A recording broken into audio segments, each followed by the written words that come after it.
The Brandon Peters Show may contain explicit language and detailed plot points. For more information on the show, stay tuned to the end of the episode.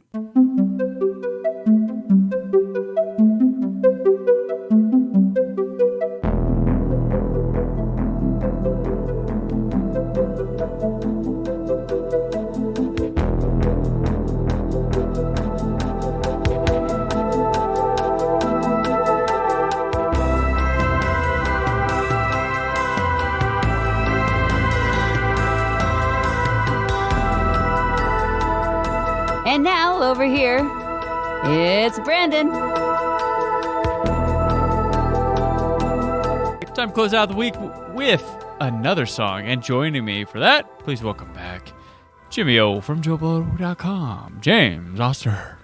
Hello, how are you? Oh, I'm not bad. Today's music video is This Woman's Work from Kate Bush. It's the second single from her sixth studio album, The Sensual World, which also featured the title track and Love and Anger. The album has the original version of her song Deeper Understanding, which was reworked and used as a lead single for her 2011 album Director's Cut. This Woman's Work was originally made famous being written for and released on the soundtrack for the John Hughes film She's Having a Baby, which naturally means we're talking about it during our Jason Takes Manhattan episode week. I mean, it's obvious, right? I mean, this makes sense. Yes. In the movie, she's having a baby, which was that 1989 as well? Maybe we're on point here. I believe so. It might have been, actually. I think it was. Yeah. Relevant a little bit. The spoilers upcoming for She's Having a Baby. You should check it out. It's actually a pretty cool movie. I just discovered it like a year ago, or maybe earlier this year. I had to review a Blu-ray set of John Hughes movies, and I had never seen that one, and it's actually pretty good. It's got a lot of it's got some Family Guy humor, pre-Family Guy, and it's a pretty solid movie. And I've got to say, the ending of this, where they use this song, is one of the most heartbreaking, beautiful. Get the fucking tissue out. Oh, goddamn, yeah. And it's God. Granted, the performance of Kevin Bacon, the editing, but it's the song that makes you get. Even if you just hear this song. So in the movie, Kevin Bacon and his wife, played by Elizabeth McGovern, right? Is that who plays her? Yes. Yep. She's going into labor, and she's having a baby. She's like the title, so that shouldn't be a spoiler that she's having a baby. I know. But he gets word that her and the baby are in trouble during labor, and it's like this scene of him panicking in the waiting room, has flashbacks of them like showing. You have to say, and you have to say there's a possibility she won't make it. She won't make it, or both. And it's And this movie has been leading up, like he's been tempted and like having issues, like because there's a woman that tempts him throughout the movie that he's like thinking about, like, and now he's feeling guilt of shit, like, and he's realizing, it's not quite that typical male gets to have a fantasy thing and get rewarded in the end type movie. It's not that deep, but that kind of is a mental challenge for him that he can't avoid. Like he sees a woman that he thinks is kind of attractive. She approaches him somewhere, and then he like runs into her later or something in the movie. But it's waiting. It's like the visual, the song, and the movie. Like she wrote the song for the movie, so it goes perfectly with it. Spoiler: everything turns out okay. But in that moment, he's that way. You're that way. You're thinking, "Oh fuck, this is gonna be a heartbreaking movie." Like she's not having a baby, or she dies. No, she dies because she's having a baby, or something like that. But no, everything's fine.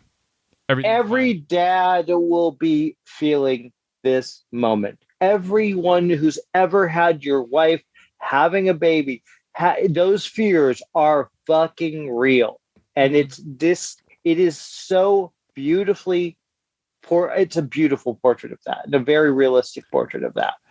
Yeah. Helped by this song, which would be released as a single the following on the album. And the single version was a slightly different edit than the soundtrack one. Slightly, yeah. There's like 3 versions of the song. This is number 3. I don't think one of them, no, this is number 2 because she put it on that she put on that director's cut album, I think, as a different version. Yeah, she did. 3 versions. There's She's Having a Baby, there's the Sensual World version, and there's the director's cut version. But so this song, Jimmy, this is like awesome. This is a song that you're like, fuck, this is really good. Well, when you brought up the idea of, because we had talked about Kate Bush, and I've been seeing a lot of people. This is your brainchild, because the last time you were on the show, you're like, I want to talk about Kate Bush sometime, and I was like, I wasn't familiar with Kate Bush, and you sent me some songs to go down a rabbit hole, and you're like, she did that. He's like, I'm not sure I can recall any of her songs. And you're like, you've seen She's Having a Baby? I'm like, yeah. I'm like, oh, it's that fucking song, right? And you're like, yes. So that sent me on a little rabbit hole. But I was like, this is one Jimmy's going to do when he comes back. So yeah, we're here now. This is a song that this movie came out 89, I believe we were saying. In fact, well, let me look at the year of the album. It came out, I can't read. I think maybe the movie was 88. I think maybe the movie was 88 and the album was 89. Yeah, it's something like that. And it is, Maxwell did a version of this, a cover of this, which is actually really beautiful, which actually, I'm saying actually a lot. I apologize to everyone for that. It made the song more well known, so people were like, "Oh, is she covering Maxwell's version?" But I think that Maxwell did a very nice job with this song. It's a beautiful song, and honestly, it's one of those rare songs that it can be 30, 20, 15, 40 years old. It don't matter. Yeah, it's a gorgeous so song, distinct and full of character to itself. That it doesn't matter when you put it out. You can't be like, oh, that's an 80s song, or that's a 90s. It's like, it's so indistinct in terms of time and place. Yeah, that it's just almost, you'd have to call it otherworldly, because it's so timely. The timeliness of it. And well, a lot of her music is very unique. Kate Bush is she started very young. She was writing songs as a young child, 12 years old, writing these songs. Her first hit single, Wuthering Heights, I think she wrote when she was 16. She was writing songs about movies back there, Wuthering Heights, and she had another a Dracula, a Hammer Dracula. Well, technically song, it was about horror. The book. Yeah, Hammer Horror. Yeah, she had Hammer Horror. Yeah. She has this. She's an incredible talent. She writes all her music. Even her covers they somehow feel like her own songs. But she was producing music videos. She was producing her records after, I think, starting with The Dreaming, if I'm correct. She is a very she really takes care of what she releases. She doesn't release an album because she has to release an album because that's what the record company wants. She's like, oh, maybe in 10 years I'll do an album. And that's what she does. And her last album was, I believe, she had the director's cut. She's had 50 Words for Snow. But this particular album and this particular song was a real landmark, and it really it's a beautiful record. The whole album is great, by the way. The whole album is fantastic, and depending on which version you have, it will end with this woman's work. But there are others that have an extra song on it, which I'm trying to think of the song. I'm just blanking, and I know it. Do you hate that? When you know something and you're just blanking. But it's what I love about this song is that it's so beautifully written. it's you listen to the lyrics and you know exactly, you don't, it doesn't beat you over the head with, oh, this is what it's about. There's a lot of shades of, is this a woman, is she dying, is she, what's going on, what, but it really does so fully connect with what you see, and she's having a baby. It really does. And if you listen to the lyrics, you can't help but think of your own fears and your own, it's a beautiful fucking I think song. something when I was listening to it, I got kind of out of it too. Is kind of like a man's contemplation of his place in the world when, like, he realizes like there's a theory or a thing about men and why we get into things like our nerd culture things, like why we get so obsessed with these things. Whereas a lot of it's been said, this isn't, I'm not trying to say, but it's always been said that like men will get into these things and women don't get into them as much. Not true. No. Not that, I mean, Not all true. But one of the reasons is men have to compensate because a woman can produce a child, and she could bring one of the most important things you could do in life, give birth. But it's one of the big things. And then this is the contemplation of a man going, well, I've done everything I can. Like, this is it. Like, I did that, but now she will, produce a child. She'll nurse the child. Like, I can't do that. That stuff. Like, what's my, this woman's work? Like, that's got all that and raise a child, and where's my place in the world? What can I contribute to the world? And it's an overcompensation for feeling you're lacking. And I think that's kind of there. And she's kind of going from a male perspective too, of like contemplating, like, well, what the fuck am I here for now? Yeah. Like, I did what I was supposed to do. They're fine without me if they, like they need to be, but it's kind of that deep. I don't know. I think the song asked to be deep. Like, that's it. Asked. Look, I'm thinking of the lyrics as we're talking, and I'm thinking, "Pray God you can cope.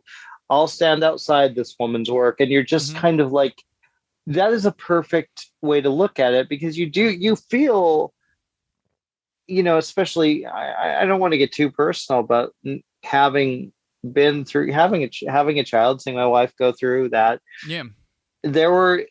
You feel helpless a lot of times. You feel like, well, fuck, what am I offering? What am I giving? And am I doing enough? And am I being a good husband? Am I being am I going to be a good father? Am I going to be anything? And I think there's one thing that Kate does, even with her earlier work, with her, like, listening to Never Forever or her earlier albums, The Kick Inside, she deals a lot with very serious subjects. And a lot of, and I think that's what sets her music apart from a lot of pop stars, is that she has a song about, a husband getting letters from a secret lover, and it's his wife undercover. She has a song about literally the wedding list where she's going out killing people. These are really dark. She goes to really dark places, but she takes it in a very unique, and this song is it's so heavy with emotion. Yeah.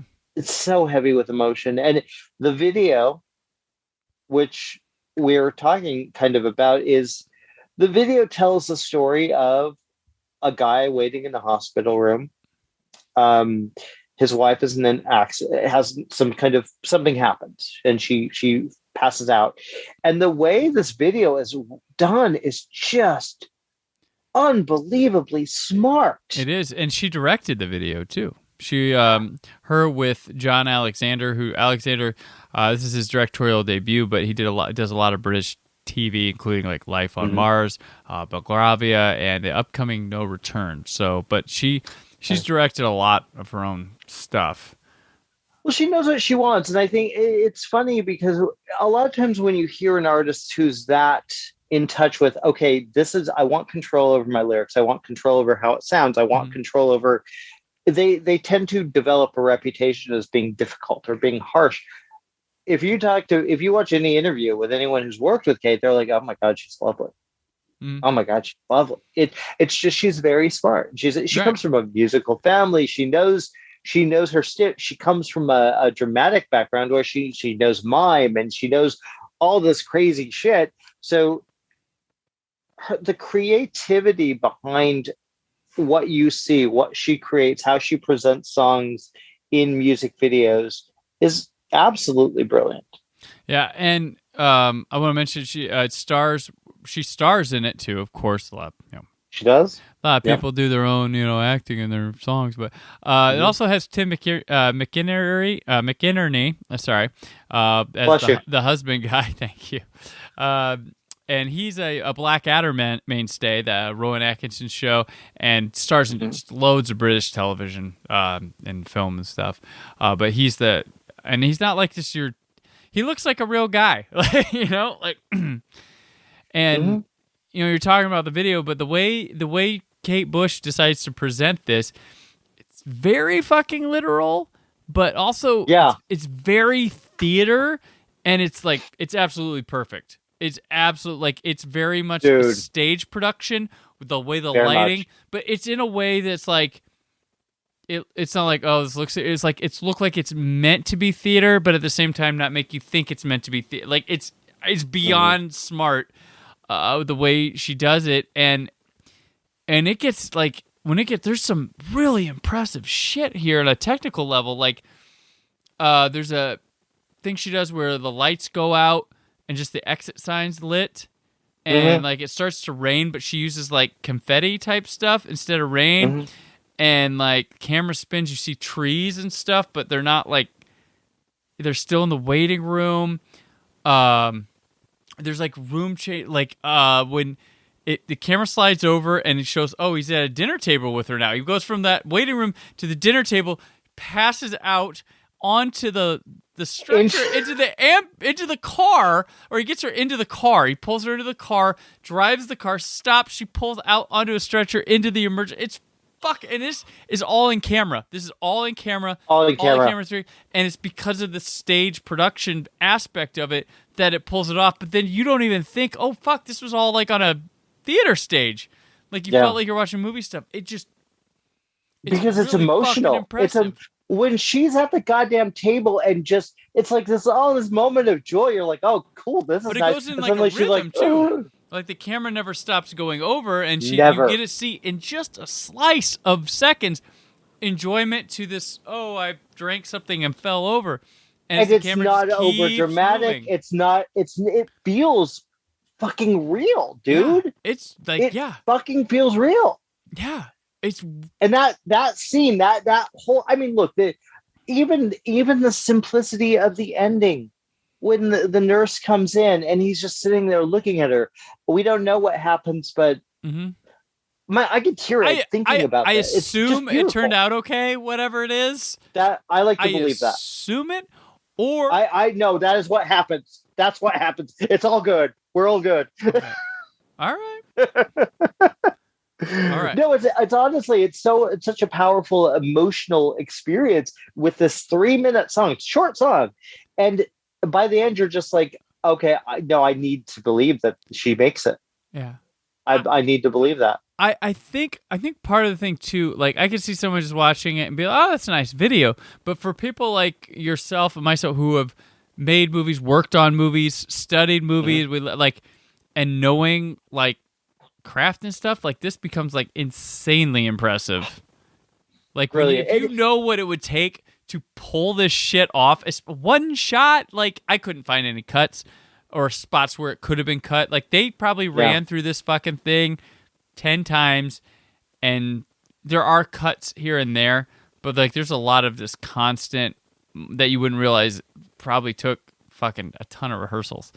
Oh my gosh, yeah. I mean, I think that it helps that she's a perfectionist in a way, because I think she knows how to get what she wants, and she knows how to create a very, very potent sound and a very potent feel. And it's such a visceral experience. It really is. It's a haunting video, and it's a beautiful video. And I mean, her vocals on the song it's just dynamite. Like nobody else can do it. Really, I mean, Maxwell. No, can do it, but nobody else. Like he could do it, but he pulled to his strengths too, which is hers good is for a better. sniper. Yeah. Hers is Oh yeah. better.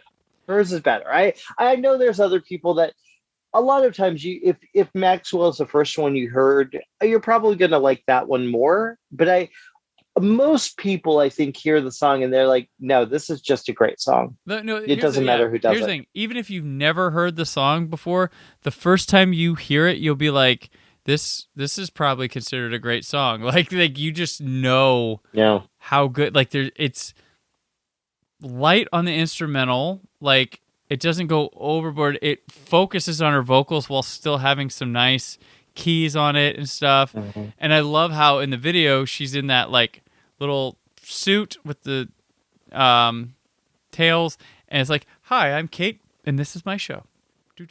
Yeah, and then it plays through it, and then it ends with her at the piano as well. Like she's a genius. She was brought up around, she was helped. Her career was helped by Roger Waters, I believe, of Pink Floyd fame, and he would go to sneak to her house through her brother, listen, because she didn't like to play for people, and you can kind of. She doesn't like to perform live. It's not her personal favorite. She's done 2 tours in her decades-long career because she hates flying. It's just been not around her since thing. Like the 70s, right? 70s, and it's one of the rare stories where when she was 16, they wanted to give her a record contract, but they're like, "You're so young, but we're gonna wait. We're gonna wait till you're 18 and give you a record contract." And it really is a wonderful thing to see the kind of care and the kind of soul that she puts in her music, and how she kind of creates with each song, especially some of her early stuff, this kind of a very unique voice for each character. When she's doing Wuthering Heights, she's coughing and she's, oh my god, it's a really kind of wild. That was a terrible impression. I apologize. It's she has a several octave range. There is nobody like Kate Bush, and she can still do a song like This Woman's Work that is so fucking relatable. Yeah, I agree. To everyone. I mean, it's such a powerful piece, you almost forget watching the video that this is all how technically fucking brilliant it is. Yeah, really good video. Really good. I mean, great song, great video. I can't believe it passed me by so many years, but I have so many the sites that I can show you. You're gonna go on a K Bush rabbit hole. Right, you've already shown me some other ones that were quite good too. So yeah. And I went and started seeking out ones myself. I'm like, well, she makes good videos and good songs. So and a lot of it comes from her background with mime and dance, and she really puts personality. You can tell when it's a Kate Bush video. Right. You can tell. Go ahead. Oh, you can tell it's a singular artist that it's kind of like it's a weird comparison, but James Gunn's Suicide Squad compared to the last Suicide Squad. Right. You see that there's soul and heart put into it, that there's care. Her stuff, when it's released, she doesn't make a bad album. She doesn't have a bad album because they are so unique and so different, but it's all her. It's her vision. It's her story, which sometimes that can be problematic, Smashing Pumpkins, but it's not always. And I think with her, it is a really powerful thing. And a lot of her music still stands today because it doesn't feel like what was being played on the radio back then. Well, and today, like this song has recharted many times since its release. Every time it's appeared in like popular media, for instance, Walk Away and I Stumble, the film or TV show back in 2005, it charted. When it was used in the Ricky Gervais show Extras in 2008, charted. Somebody did it on Britain's Got Talent in 2012, charted. The Handmaid's Tale recently had it on the show in 2018, charted during it was like its second season, and this show The Pact on BBC One used it, and it charted again. And one of the times it charted higher than it did in 1989. So this is a classic song, and I don't just recommend watching the video and watching She's Having Your Baby. This is a great album. Mm-hmm. This is a brilliant record. It's a beautiful record. If you've never heard it, I highly recommend it. I highly recommend it. And she, again, even in the sensual world, the title track, she uses this literature as her muse. Yeah, and cool. It's just a fascinating artist. I think one of the most impressive artists that we've ever had in music. I think Kate Bush should be put on the pedestal with Tom Petty, with Prince, with all the greats. And thankfully she's still alive to hopefully, make more music when she feels like it, clearly, when she's in the mood, but I'm glad to see, look, I've been a fan since I was a kid. I discovered her really early on because someone told me, you got to hear this album, and it was The Hounds of Love. And I was like, holy shit, this is fucking brilliant. And it's strange and inspiring to see, like I say, I think I mentioned in 2020, there were I think I mentioned before the show, there's a lot of people doing videos about Kate Bush, a lot of reaction videos. And I think it's interesting. I think that it's a rare thing to see an artist really still to this day be relevant. And you hear, Big Boy is a huge fan of hers. Yeah, there's so many people. St. Vincent is inspired by Kate Bush. Tori Amos inspired by Kate Bush. A lot of rap artists love Kate Bush, and I think it's just interesting. I think it's the work and the personal, again, that the singular voice. And I think that's why she's become legendary. And she's huge in across the pond over in England, obviously, but here America, she didn't take up as much, but she's got a lot of fans, and I think she's apparently TikTok. Everyone loves her on TikTok. You search Kate Bush on TikTok, you're going to find a whole treasure trove, a lot of Babushka, a lot of Wuthering Heights, and a lot of this woman's work. Gotcha. A lot of it. Gotcha. Yeah. Awesome. Well, yes, definitely check it out. Jimmy's recommendation, which he recommended to me. That'll wrap us up with Kate Bush for today. Jimmy, been a great week. Always good to have you on here. Always good for Friday the 13th. And now solid music recs. So we got that going on. So as we head in the weekend, let people know what you got going on and where they can find you. Well, you can listen to me with my co-host something Stony tonight, where me and Justin Butts get high and talk about shit. And we have a very special episode. I hope if it airs, we have a Mad Max Fury Road episode of Sound Scary, on both of them on Cosm, and you can also find me at joeblow.com. Arrow in the Head, We Live Entertainment, Jimmy to the O on Twitter, Instagram, all of that stuff. Awesome. How about you? Well, I'm on Twitter and Instagram at Brandon4KUHD. Written work at whysoblu.com. The Brandon Peters Show. Will it return next week? I don't know. Tune in, find out. But until then, always remember to keep the positivity in your online film chatter. Thank you for listening. The Brandon Peters Show is a Creative Zombie Studios production. Produced by Brad Shoemaker and Brandon Peters. Written and edited by Brandon Peters. Announcer vocals by Jessica Alsman. Theme song by Metavari. Web design and show art by Brad Shoemaker with Brandon Peters. All music and clips featured in the episode are property of their respective studios, and no infringement is intended.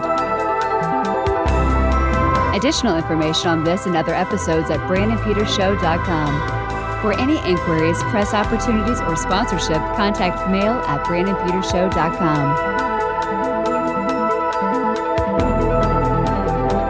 The show is available on Apple Music, Spotify, or anywhere podcasts are found.